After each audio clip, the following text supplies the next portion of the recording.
welcome today. We're here in front of the building of Yun Express. I think many of you know about them. For the past few years, they've been developing a lot.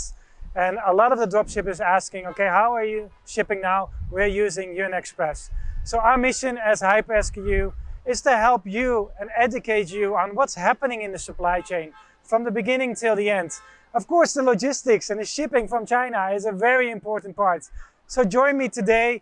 I'll be visiting the CEO of Yun Express and learn more about their history, learn more about their mission, their vision, also of what they expect for the peak season, because this peak season is gonna be crazy, especially from a logistics point of view. And we wanna give you already a heads up of what you can expect so you can prepare your own business ahead. We got some questions already from our community, and hopefully we get many more afterwards after watching this video. Hope you enjoy. Let's join me and come.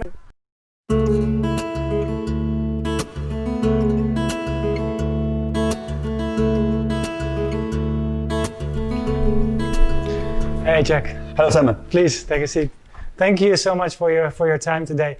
We know each other for several years, but maybe you can briefly introduce yourself to our audience.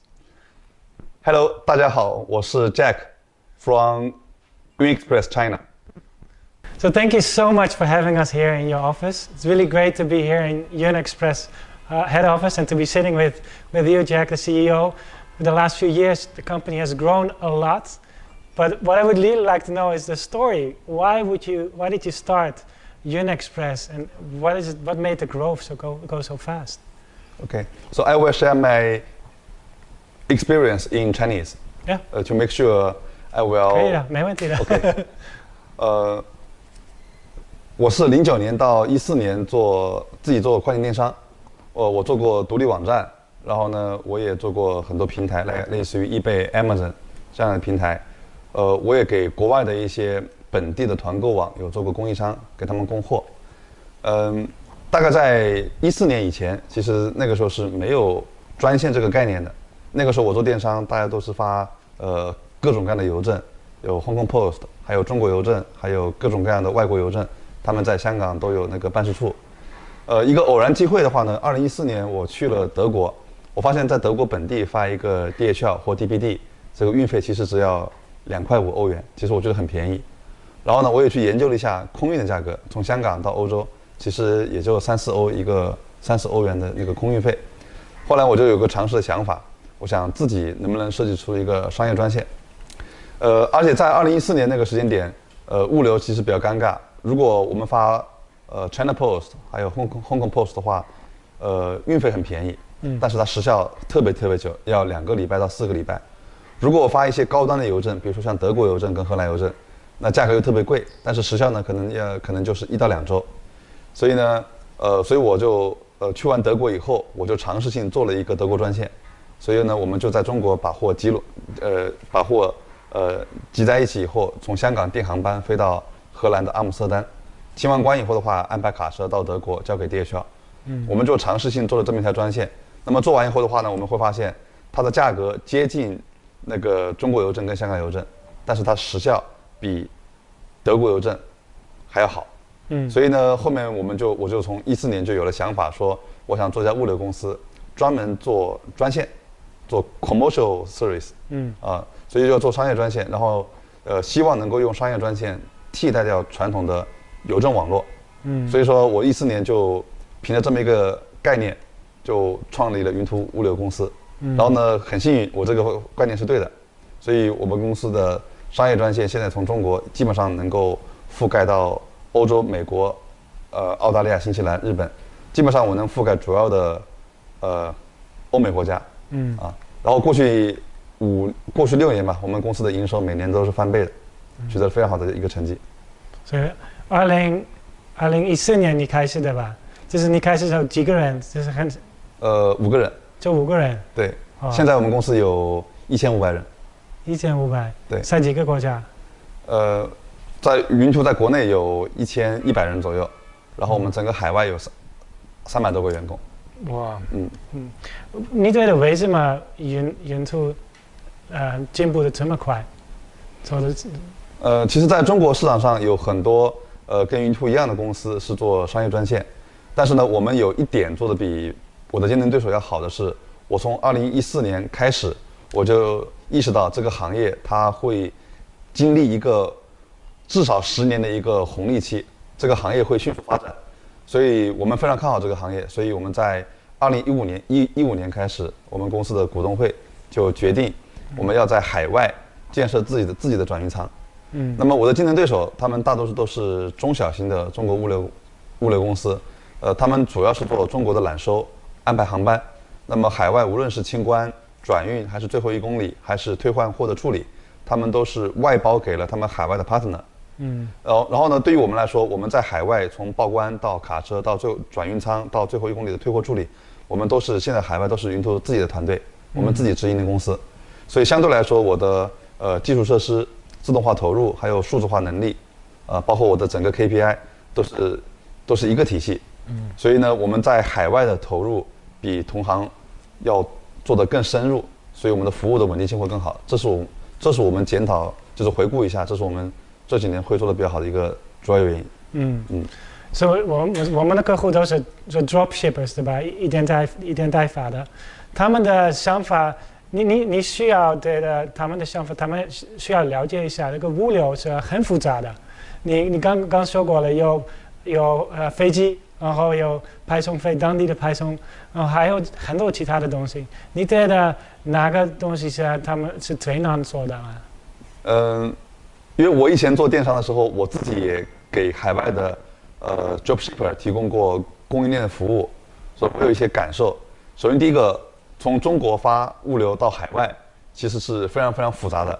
简单的来说，它有分为邮政、专线跟快递。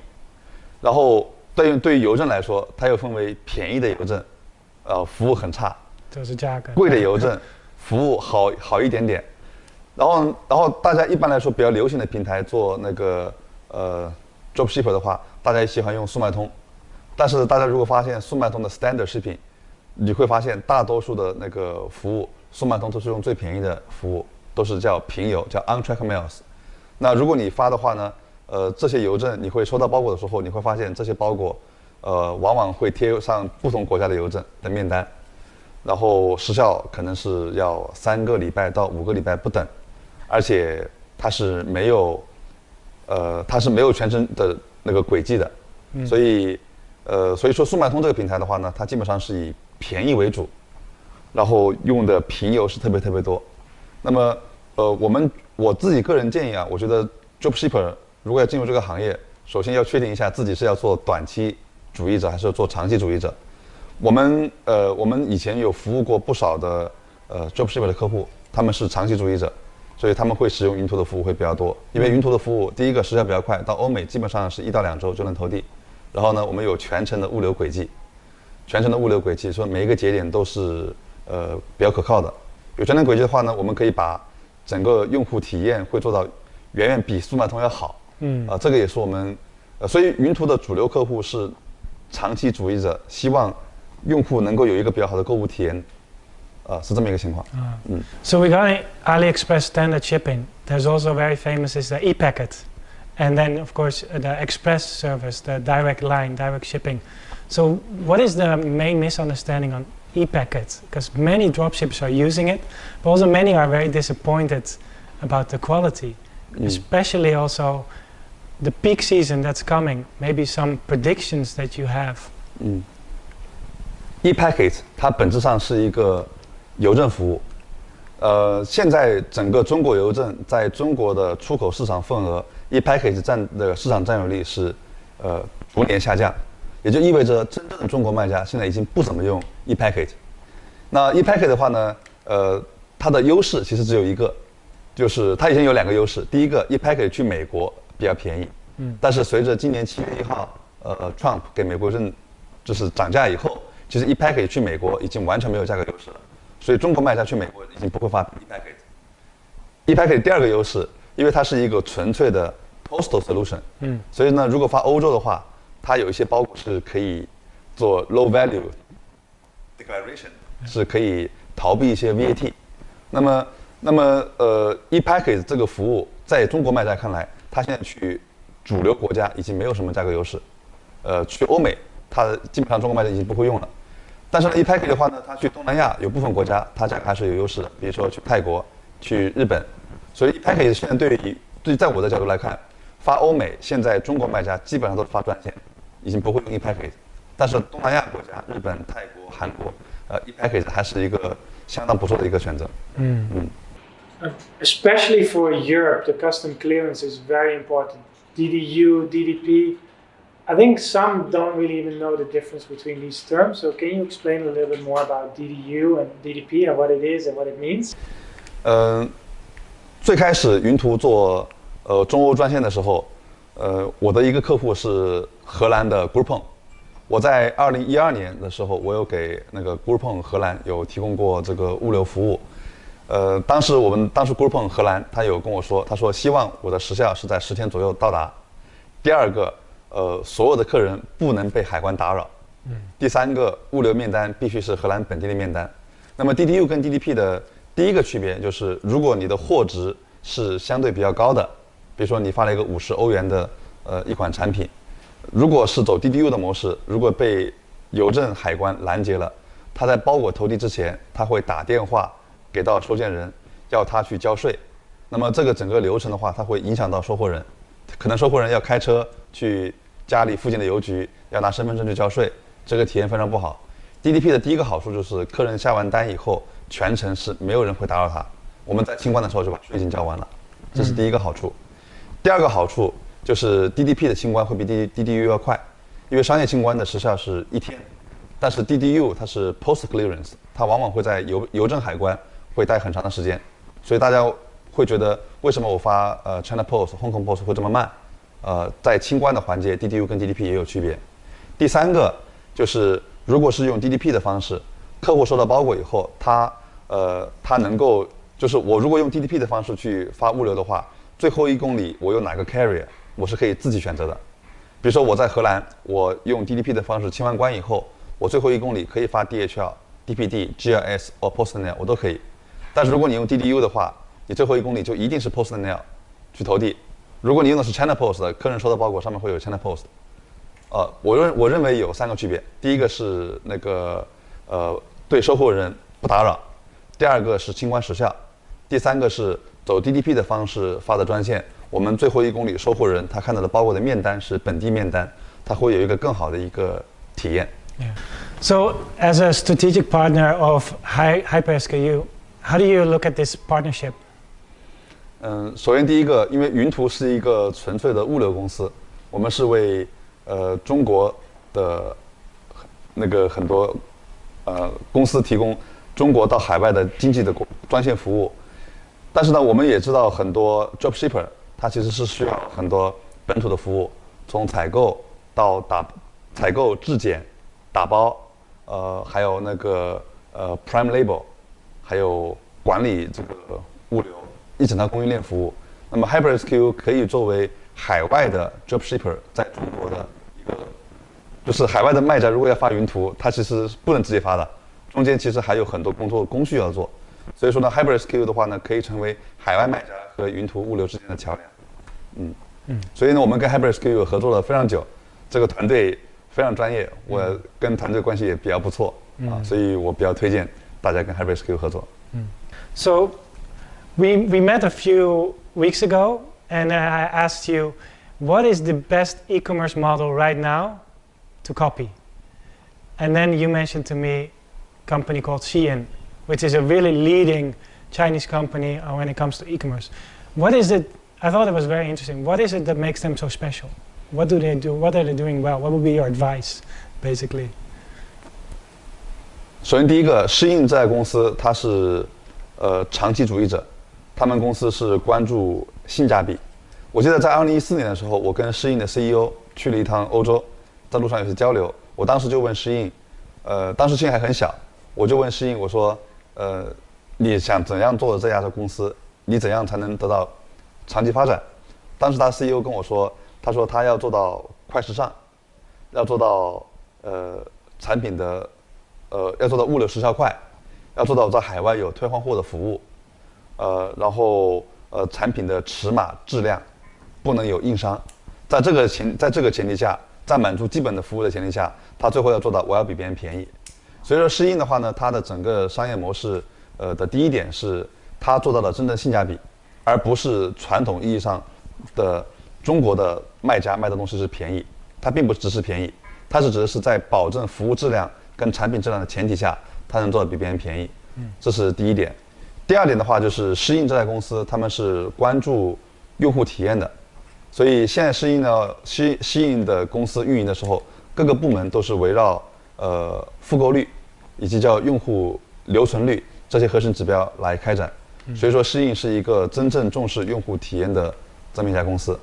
第三个就是适应这家公司有愿景，他们对于整个供应链的上下游有一个非常好的把控。他们现在在广州的对服装整个链条的供应链的控制力是很强的。Your company has been growing a lot, and you have a very strong strategy. So, what kind of expansion plans do you have for the future? What's the timeline, and what kind of developments you predicting for the coming years? 首先第一个，因为欧美的海关的政策会有些变化，所以我们云图也有一些我们的1到3年的一些规划。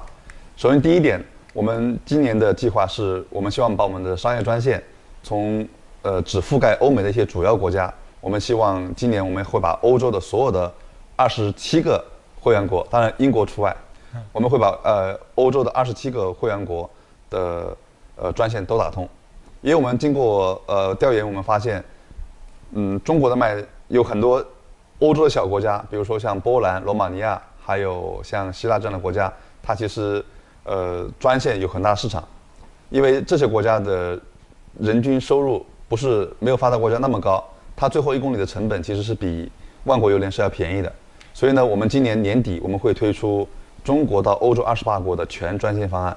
那么后续推出的这些国家，你会发现云图的专线价格会比任何邮政都要便宜，而且服务还要好。这是我们的第一个计划。第二个计划呢，就是针对明年7月1号，欧盟会取消22欧元的这个禁令，所以我们在欧洲会加大欧盟内循环的这个网络建设。因为欧洲因为这边有一个判断，就是明年7月1号以后，我们预测会有更多的卖家会选择走海外仓发货，因为这个 VAT 都要交了，哪怕是22欧元以下也要交 VAT， 所以我们预测明年会有更多的卖家选择走海外仓发货。但是欧洲现在有一个很大的问题，欧洲的海外仓跨国发包裹是很贵的，比如说你的仓库在德国，你要发到西班牙，那就非常非常贵。那么事实上，云图我们打算把海外仓一个仓库发送给欧盟的物流成本降下来，所以我们今年在欧洲会搭一个欧盟27国的内循环的一个转运网络这是我们的第二个计划。然后呢，第三个计划就是我们希望把欧美的这个物流打通，所以呢之后的话，我们也希望能够跟 HyperSQ 一起合作，我们可以把台湾、日本、韩国的一些好的供应链打通，然后我们可以进一步国际化，我可以把欧美的物流、专线物流，以及从东亚其他国家，比如说新加坡、台湾、日本、韩国，然后往欧美发的这个物流也打通。然后到时候的话呢，就是我相信 HyperSQ 跟云图一起配合，我们应该有机会去整合更多的亚洲的供应链，给这些 dropshipper 的一些卖家提供服务。So it becomes a really global company now, EN Express. 对，我们3到5年的计划就是希望能够成为一家国际化的e-commerce shipping company.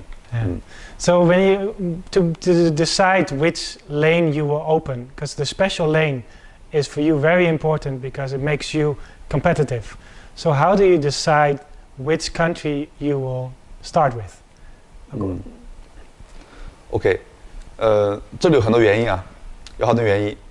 首先第一个就是像大国家，我们开这个线路是不需要理由的，因为只要我开这个专线，就一定会有业务量，而且呢，我们有信心，我的专线可以比快递公司以及邮政都能有更好的性价比，所以大国家是不需要考虑的。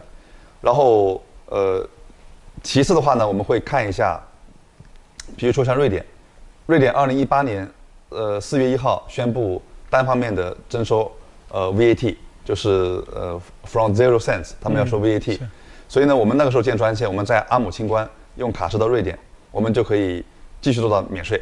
所以一些关务的税务的变化也会让我们决定小国家线路要不要投。其实早期我做瑞典是亏钱的，但是我断定这个专线我提供起来，卖家都会走我。现在云图已经成为北欧专线，我们去 Sweden、Norway 还有丹麦这3个国家，我们公司是目前市面上唯一提供专线的那个物流公司。还有第3点就是我们看将来成本，比如说像那个 Poland 还有Greece， 还有一些中欧跟东欧的国家，我们发现这些国家的最后1公里的派送运费其实是很便宜的。我们很多国家派送一个包裹的成本可以做到2欧元以内，所以我发现只要我的货量起来了，我建这些中小国家的专线，在货量达到一定程度的情况下，我能做到比邮政更好的性价比。所以云图在开这些小国专线的时候，我们更多的时候是考虑将来的一个成本，以及将来的一个状态。如果我断定将来我的成本，将来我的这个线路的性价比能够比邮政更加有性价比，我们不介意说先亏钱做一段时间，把这个量养大。所以大家会发现，大家可以期待一下，云图到今年下半年我们会推出很多欧洲的小国家专线。2020 has been a crazy year. Already, we're now in September. These first 9 months, a lot of things happened. And I think the next few months, even more things are going to happen. So when you look back at the first 9 months, can you give some explanation? And also the coming months, like what's your prediction on how this will go? OK， 首先第一个跟大家分享一下，就是dropshipper 从中国买的所有的产品，最后飞到其他国家都是用航班飞出去的。因为有 COVID-19 发生以后的话，其实整个全世界的客运航班都没有了。我跟大家分享一个数据，就是从中国飞出去的航班，有50%的舱位是通过客机的辅舱来运输的，只有40%是通过 cargo， 还有10%是通过 charter flights 包机，这样来运输。也就意味着，现在来看的话，全世界的客机的从中国往返到欧美各国的航班，客机已经几乎没有了。所以过去的今年3、4、5、6月份疫情刚刚爆发的时候，其实空运价格是猛涨的，价格涨得非常非常高。最近有些回落，所以我的建议有几点啊，就是我的判断是，今年的旺季，大家要准备好，就是运费可能还是会有一些大的波动。比如说像三星、苹果、索尼，他们如果再出货，刚好碰到旺季，加上飞机又比较少啊，所以我们认为今年旺季的话，航班价格还是会有一轮比较激烈的一个波动，这第一个。第二个话就是我建议卖家不要轻易的更换自己的供应商，因为每个供应商他自己的供应链都是稳定的。如果说你突然换了一个供应商的话，有可能新的供应商他对物流的这个控制力就不会那么强。So one of the recent developments is Hong Kong. Basically, there's a new rule. The US is asking every parcel need to show that it's coming from China, also if it's sent from Hong Kong. What would be the impact from an operational point of view for UN Express and other market players? 对于 B2C 包裹来说，这个新的 rule 是没有任何影响的。但是对于海外仓发货的卖家，如果是走 B2B 的卖家来说，这个新规定可能会导致这些货物在 B2B 清关的时候会产生更多的关税。但是到目前为止，对于 B2C 的商家来说是没有任何影响的。So it's more for Amazon sellers or stock that overseas warehouses. 没错。So one of the questions we got from one of our followers, Nick, and he was asking, so what, if I can ask a question to UN Express, what would it be? He said, what is the trend for 2021? What do you expect from logistics? What developments are you predicting for next year? 我这里一共有几点跟大家分享。第一个就是英国，因为英国到明年1月1号就要退出欧盟，所以它会有新的 VAT law。所以我们接下去从2021年1月1号起，从中国发往英国的所有的包裹，或者说从全世界发往英国的包裹，都不再享有15英镑免税的这个政策。所以 B2C 到英国的这个价格优势会下滑，也就意味着英国本地卖家跟中国卖家的价格优势就没有那么大，以前可能有40%，可能以后只有20%。第二个就是明年2021年7月1号，整个欧盟也会把22欧元以内的小包裹免税这个政策也会取消。这两个趋势的话呢，我们觉得海外仓发货的重要性会更加重要。第三点的话就是美国的一个不确定性。现在的话呢，今年2020年7月1号，美国邮政涨价，然后美国政府又给中国的一般贸易进口加关税，所以现在只剩中间的叫专线，就是走 commercial 的这个方式，走 B2C commercial 的方式到美国是没有受到任何影响。但是呢，我们觉得在特朗普这个总统执政的期间，可能什么事情都会发生，所以美国政府也有可能会针对B2C commercial 的包裹也会征税，这个是一个不确定的一个事情。所以说我们觉得这3点可能会有一些的影响，所以我希望 Dropshipper，包括 HyperSKU， 可能我们要考虑一下，是不是要把一些更加热卖的产品，我们可能要在明年需要选择有通过海外商发货的方式来进行供应链的一个服务。然后呢，第4点的话就是，我会观察到一个趋势，就是现在的 SaaS 软件，比如说像Shopify 这样类似的软件，比较流行，所以中国本地的卖家，还有海外的卖家，我们会发现做独立网站的卖家非常非常多，做小品类聚焦做品牌做服务的网站，就是小而美的公司会变得比较多。然后呢，第5个的话就是，我们也发现东南亚市场、中东还有中南美这些国家的这个包裹的发货量也在上升，可能大家在做流量做广告的时候，可以看一下新兴市场，也不一定说要盯着欧美这些国家去做。So this year is already a very special year, especially the peak season.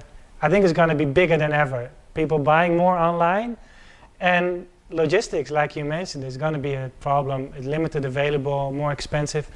So what would be your advice for a dropshipper to prepare themselves for this coming peak season? OK， 在给建议之前，我先分享一下云图我们自己有哪些准备。